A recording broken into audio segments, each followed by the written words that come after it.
profesor John y compañeros. Para mí es un placer enorme estar acá compartiendo con ustedes la palabra de Dios en torno al curso de taller de homilética que ha sido de gran bendición para todos nosotros. En la tarde de hoy quiero compartir un tema extraído de Santiago 3 del 2 al 13 y que he titulado Ser sabios entregando lo que decimos a Cristo Jesús. Por eso la pericopa es tan amplia, porque pretendo establecer un puente entre la sabiduría divina y la imposibilidad de los seres humanos de controlar lo que decimos. Y quisiera comenzar con una historia sobre un joven que quiere aprender oratoria y acude a Sócrates para que le enseñe. El primer día que conoce a Sócrates se emociona tanto el muchacho, y a uno le ha pasado infinidad de veces, que él empieza a hablar de manera desaforada. El filósofo, al fin y al cabo filósofo, se queda en silencio esperando a que el joven termine. Cuando el joven termina le dice: ¿sabes qué? Sí te enseño oratoria, pero tendrás que pagarme el doble porque tengo que enseñarte dos ciencias. La primera, cómo mantener la lengua quieta, y la segunda, cómo hablar de manera sabia. Por eso a mí me tocó tanto ese tema de Santiago, porque Santiago en su palabra es muy enfático y lo trata de establecer ese vínculo que existe entre la sabiduría divina, la perfección, la madurez espiritual, con esa imposibilidad que tenemos los seres humanos de controlar lo que decimos. Es enfático en aseverar que el ser humano no tiene control en lo que dice. Entonces eso nos lleva a nosotros a pensar cómo cambiar esta realidad. Señor, si tú en tu palabra nos estás diciendo que nosotros no podemos tener control en lo que decimos, y en tu misma palabra también nos dice que para ser sabios tenemos que tener ese control, ser perfectos, ¿cómo le vamos a hacer? ¿Cómo podemos ser sabios? Pero sobre todo, ¿cómo agradarte a ti? Por eso es muy importante que leamos Santiago del 3 del 2 al 13, y les pido que me acompañen en la lectura. Todos fallamos mucho. Si alguien nunca falla en lo que dice, es una persona perfecta, capaz también de controlar todo su cuerpo. Cuando ponemos freno en la boca de los caballos para que nos obedezcan, podemos controlar todo el animal. Fíjense también en los barcos, a pesar de ser tan grandes y de ser impulsados por fuertes vientos, se gobiernan por un pequeño timón a voluntad del piloto. Imagínense qué bosque se incendia con tan pequeña chispa. También la lengua es un fuego, un mundo de maldad. Siendo uno de nuestros órganos, contamina todo el cuerpo y, encendida por el infierno, prende a su vez fuego a todo el curso de la vida. El ser humano sabe domar, y en efecto ha domado toda clase de fieras, de aves, de reptiles y de bestias marinas. Pero nadie, escuchen bien, nadie puede domar la lengua. Es un mal irrefrenable, lleno de veneno mortal. Con la lengua bendecimos a nuestro Señor y Dios Padre, y con ella maldecimos a las personas creadas a su imagen. De una misma boca sale bendición y maldición. Hermanos míos, esto no debe ser así. ¿Puede acaso brotar de una misma fuente agua dulce y agua salada? Hermanos míos, ¿acaso puede dar aceitunas una higuera o higos una vid? Pues tampoco una fuente de agua salada puede dar agua dulce. Quien es sabio y entendido entre ustedes, que lo demuestre con la buena conducta, mientras mediante obras hechas con la humildad que le da la sabiduría. Oremos. Señor, reconocemos ante ti nuestra debilidad humana, nuestra naturaleza pecaminosa que nos impide controlar lo que decimos. Causamos divisiones, generamos estragos con nosotros mismos, en los seres que amamos, en nuestra comunidad, en nuestra iglesia. Te pedimos perdón, Señor. Ayúdanos a ser sabios, a entregarle a tu Hijo Jesucristo el control de lo que decimos, para de esta manera hacernos semejantes a Él en sabiduría. Enséñanos a través de este pasaje cómo ser sabios en ti, entregando el control de lo que decimos en Cristo Jesús. Amén. Como les comentaba, deseo abordar tres aspectos fundamentales con respecto a cómo alcanzar la sabiduría teniendo el control en lo que decimos. Y a través del texto vamos a obtener las respuestas. En un primer momento, en el versículo 2, vamos a tratar sobre reconocer que todos fallamos. Luego veremos reconocer que Cristo Jesús tiene el poder para controlar nuestras vidas. Y por último, reconocer que Él es nuestra fuente de sabiduría. Entonces, empezando con el versículo 2, entregar el control de lo que decimos a Cristo Jesús, reconociendo que nosotros todos fallamos. Santiago en varias oportunidades menciona que fallamos y mucho. Y él habla de fallar en el sentido de que no somos perfectos, somos imperfectos. Y fallamos cuando murmuramos, cuando menospreciamos a otros, con la enseñanza falsa, con la manipulación. ¿Y quién de nosotros no ha caído en eso? Caemos constantemente, de manera consciente, de manera inconsciente, pero caemos. Santiago dice, el uso correcto es ese control de decir lo que se debe decir y callar lo que no se puede decir. Todos fallamos. El único que no falla es el hombre perfecto, aquel maduro espiritualmente, aquel que es completo, y solo es Cristo Jesús. Por eso es muy importante saber que una sola palabra puede destruir o puede construir. Recuerdo cuando estaba empezando en la docencia, yo estaba en un laboratorio de hematología. Hematología es el estudio de la sangre, y en ella, en el laboratorio, detectamos los valores normales de los glóbulos rojos, de los glóbulos blancos, detectamos también anormalidades, pero tiene un componente ético muy grande, un componente ético como profesional, con el paciente, con la sociedad. Y había notado que uno de los estudiantes, por no bajar la nota, cuando hacía el procedimiento en el equipo y veía que su resultado no daba como debía ser, él cuadraba el resultado para que fuera veraz, para obtener mejor nota, pero yo no tenía forma de comprobarlo, yo no lo había visto directamente. Cierto día en el laboratorio, el estudiante falla, otros compañeros se dan cuenta y lo evidencian de manera grupal. Cuando yo me acerco a él, me expreso y le digo que él es mezquino, que eso no se hace, que eso es un signo de mezquindad. Yo seguí en el laboratorio, en mi clase, pero empecé a notar días después que el estudiante no volvió a clase. Pregunté por él y no había vuelto a la universidad. Dios es tan grande, y recuerdo lo que me decía el profesor John esta semana, que le preguntaba que cómo hacía uno para no estar capacitado y poder llevar la palabra de Dios y poder actuar en consecuencia. Y él me decía que aunque nosotros no tuviéramos pleno conocimiento, Dios se glorificaba en nosotros, y eso hizo conmigo, con este estudiante, porque cuando eso yo no conocía del Señor. Y sin embargo Dios es tan maravilloso que 3 semanas después me lo encontré en el corredor muy cabizbajo y le pregunté que por qué no había vuelto a clase, y él me dice: profesora, yo vengo a renunciar a la universidad, yo no quiero seguir estudiando. Y el origen de eso es que a mí me impactó lo que usted me dijo en el laboratorio. A mí eso me dejó por el suelo. Y yo, ¿qué te dije? Profesora, usted me dijo que yo era un mezquino. Y mezquino es mi papá, que nos abandonó, que abusó de nosotros, que roba. Para mí mezquino es menos que una basura. Y se puso a llorar. Dios mío, yo decía: tierra, trágame. Afortunadamente tuve la oportunidad de hablar largo rato con él, explicarle que culturalmente para nosotros la mezquindad significaba algo diferente, que de ninguna manera quería causarle el daño que le había causado.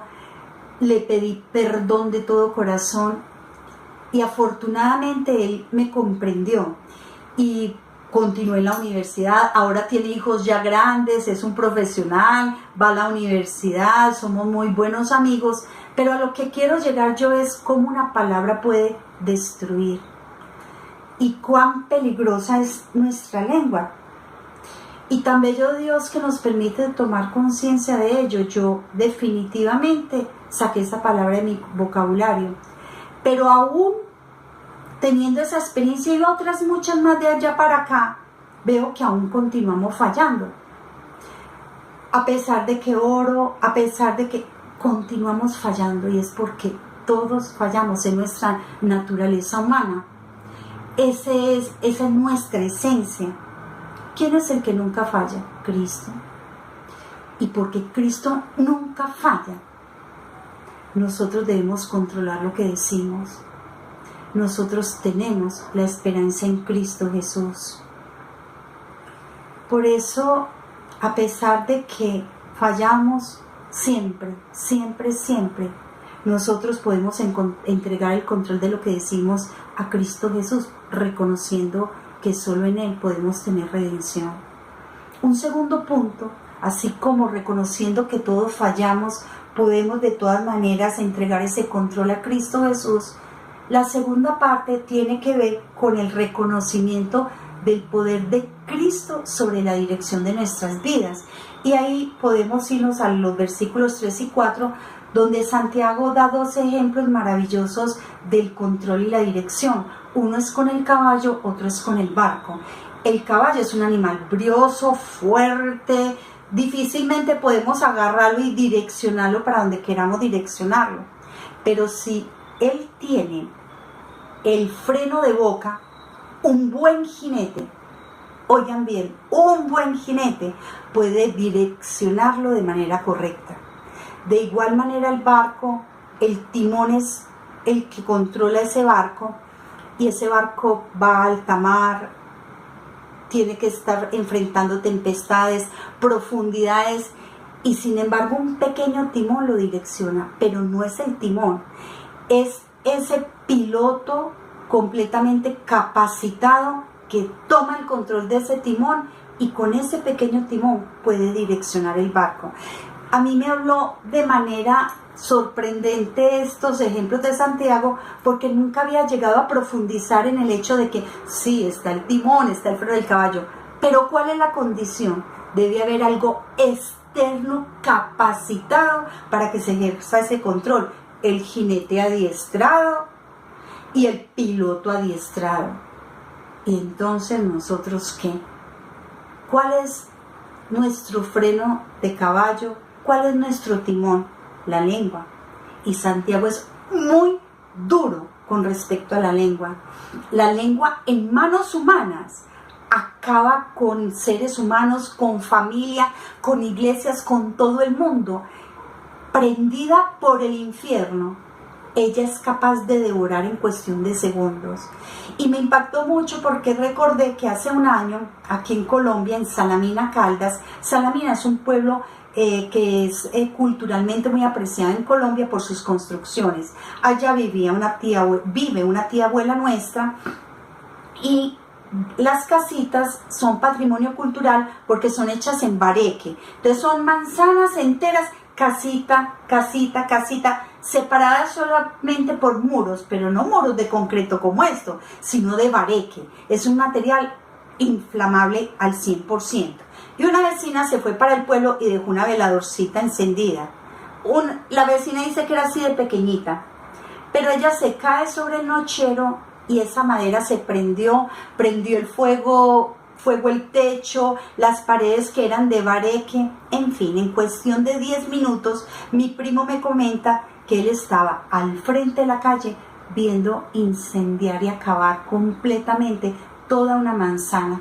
Él decía: mira, Vicky, no te alcanzas a imaginar cosas tan triviales. Yo pensaba inclusive hasta en mi cepillo de dientes, mi cédula, la pijama con la que me acuesto por la noche, mi vida entera quemada en cuestión de segundos.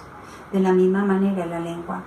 Cuando nosotros calumniamos, cuando nosotros decimos lo que no debemos decir, y uno dice: ay, Señor bendito, lo que puede hacer la lengua bajo mi control, yo no lo quiero. Pero Dios es tan hermoso que al mismo tiempo a través de su palabra nos da la esperanza. Y en Proverbios 12:18 dice: la lengua espiritual es medicina. La lengua espiritual es medicina. Entonces, inmediatamente nos da esa esperanza tan hermosa en el Señor. Sí, Señor, si yo soy tu hija, si el Espíritu Santo habita en mí, habita en mi cuerpo, pues debemos entregar el control completamente a Cristo Jesús. El control a ti, Señor, controla mi vida. Tú eres el experto, tú eres el hombre perfecto, tú eres el jinete adiestrado, tú eres el piloto adiestrado. ¿Qué más puedo querer? Señor, por favor, toma control de mi vida. Si tú controlas lo que yo digo, con absoluta seguridad eso se va a ver reflejado en nuestra vida, en lo que hacemos, en los frutos. Y viene entonces esa tercera parte, reconocemos que fallamos, entregándole el control de lo que decimos a Cristo Jesús. Reconocemos también que Cristo Jesús es quien gobierna nuestra vida, entregámosle el control de lo que decimos. Pero Santiago toma la tercera parte que para mí fue tan enriquecedora en los versículos 9 al 13, y es, sí, entreguemos el control de lo que decimos a Cristo Jesús, también reconociendo que Él es nuestra fuente de sabiduría. Y aquí viene una parte muy importante, pues, ¿por qué Cristo Jesús es la fuente de nuestra sabiduría? ¿Y cómo vamos a hacer para reconocer esa sabiduría? Y Santiago nos habla del agua salada y del agua dulce. Pues, ¿cómo así? ¿Puede una fuente tener agua de sal y agua dulce? Y esto me recuerda, cuando yo me casé, nosotros éramos muy pobres, y la diversión que nosotros teníamos era irnos los domingos al parque de Belén, así se llamaba, era un parquecito pequeño por donde nosotros vivíamos, y nos íbamos a chupar cono. El cono era muy dulce, pero nosotros no teníamos ni siquiera con qué comprar pues como gaseosa, sino el cono y sentarnos a conversar. Y en la mitad del parquecito había una fuente pequeñita de agua. Y nosotros nos arrimábamos y el agua se veía cristalina. Mi esposo la cogía con la mano y me decía, no, mira, es agua cristalina, la podemos tomar. Y yo le decía, no, mira hacia el fondo, hay moho, hay suciedad, todo está contaminado. Y me decía, parece increíble que esta fuente pareciera que fuera cristalina y mentiras, está contaminada. ¿Qué hay en el fondo de nuestro corazón? ¿Qué hay dentro de nosotros? ¿Quién es quien gobierna nuestra vida? ¿Es nuestra fuente material o es nuestra fuente espiritual? Porque si Cristo es sabio y es nuestra fuente de sabiduría, pues obviamente podremos ser sabios. Él es nuestra fuente. Así es que, honestamente, yo le doy gracias al Señor infinitas por el estudio de su palabra, por la sabiduría y las perlas que Él nos entrega a través de Santiago, porque sí, fallamos y mucho, somos incapaces de controlar lo que decimos, pero en Cristo Jesús tenemos nuestra esperanza cuando reconocemos que fallamos, porque Él tiene el poder para dirigirnos y es el hombre perfecto, entrenado para la madurez espiritual, para darnos esa perfección, y al ser nuestra fuente de sabiduría nos permite ser sabios en Cristo Jesús para toda la eternidad.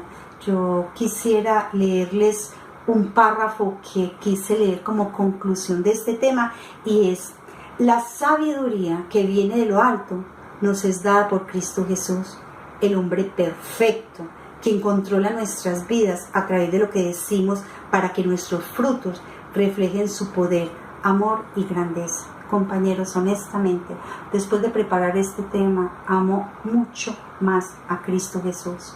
Amo a Dios, amo al Espíritu Santo, amo todo lo que se ha hecho a través de ellos en nuestras vidas y la esperanza gloriosa de que nosotros vamos a alcanzar esa sabiduría una vez reconozcamos en Él nuestra fuente, una vez nosotros podamos entender que Él es el quien direcciona nuestras vidas. Yo no quisiera volver atrás jamás. No quiero ser quien controle mi propia vida, porque ya vemos cuáles son los frutos, mientras que los frutos del Espíritu Santo son el amor, la paz, la gracia y todos los que ya nosotros conocemos. Quisiera que termináramos en oración. Señor, te damos gracias, Padre amado, por la esperanza que nos has dado en Cristo Jesús. Gracias por tu Hijo amado. Gracias por tu sacrificio en la cruz, Señor. Gracias porque nos has permitido ser perfectos, ser sabios, Señor, reconociendo en Él nuestra redención. Señor, ayúdanos para que seamos cada vez más como tú, Señor, que salgamos de aquí siendo diferentes, queriendo, Señor, hacer prácticas todas estas enseñanzas que tú nos das en tu palabra. Pongo en tus manos la vida del profesor, la vida de mis compañeros, Señor, y la mía propia, las familias que representamos. Señor, ayúdanos a ser multiplicadores, que no nos quedemos con estas grandes verdades. Capacítanos, Señor, ayúdanos. Danos todos los dones que necesitamos para poder llevar todas estas riquezas a tantas personas que aún no te conocen. Señor, te hemos orado en el nombre de Cristo Jesús. Amén.